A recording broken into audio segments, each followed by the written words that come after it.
sure it's centered. You got to look at the good. You got to look at the good side of having to wear a wig, which is that you don't have to like sit and blow your hair out. You can just like stick it on your head. I actually have had some people lately say, "Oh, I really like your haircut." Okay. You kind of don't really want to be late to Oprah. You know, imagine she's on somewhat of a schedule too. Shelley? Am I forgetting anything? I don't think so. You're fine. 102. We gotta go. She's just so great. I'm trying to think. I've been at Good Morning America a number of years. She was on a local newscast and started her own show. It's so funny to say. I feel like I'm proud of her. You know, just as a fellow sister broadcaster, I would imagine she's going to be asking me about my days on Good Morning America and starting out in the industry, because the whole idea of where are they now, because people always saw me, you know, for 20 years in that morning slot.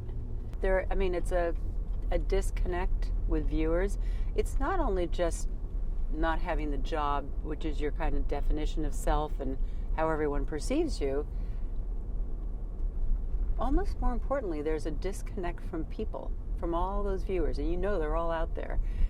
And it's just so ironic that this last year, battling cancer, connected me back to so many millions of Americans. All right, so this is the OWN lot.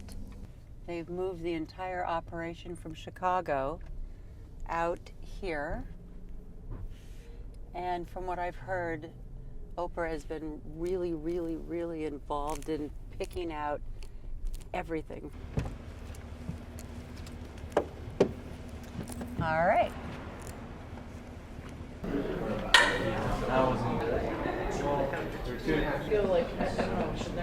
We're backstage at Oprah Winfrey's studio.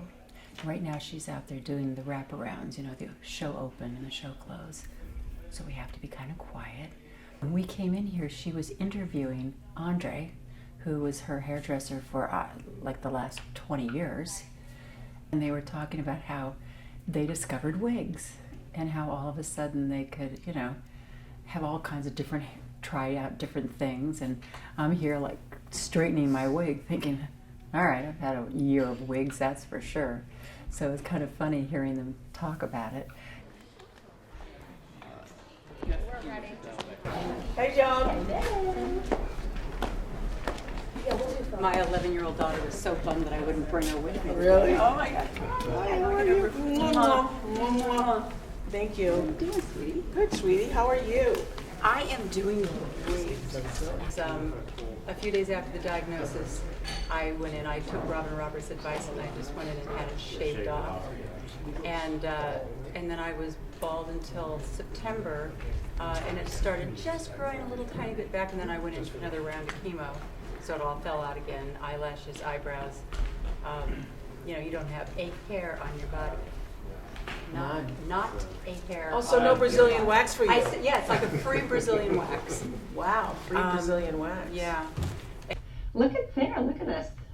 Amazing. Ready, guys? And this is when I was like obviously very pregnant. Was this with you? Were we on with you? You were on my show. Yeah. All right. Oh, let me give you guys. Thank you. Are you coming back to the? Are you coming back up? No, I'm going back. No, she's going home. Thank you. Last night was so much fun. So fun. So much fun. You know how to talk.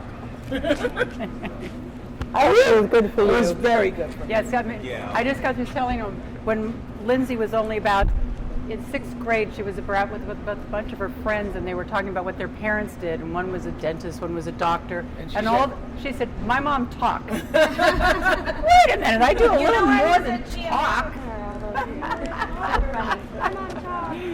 And you know, it's interesting because when you go to be interviewed, you want to like the person. And, you know, there are people like, I remember being on,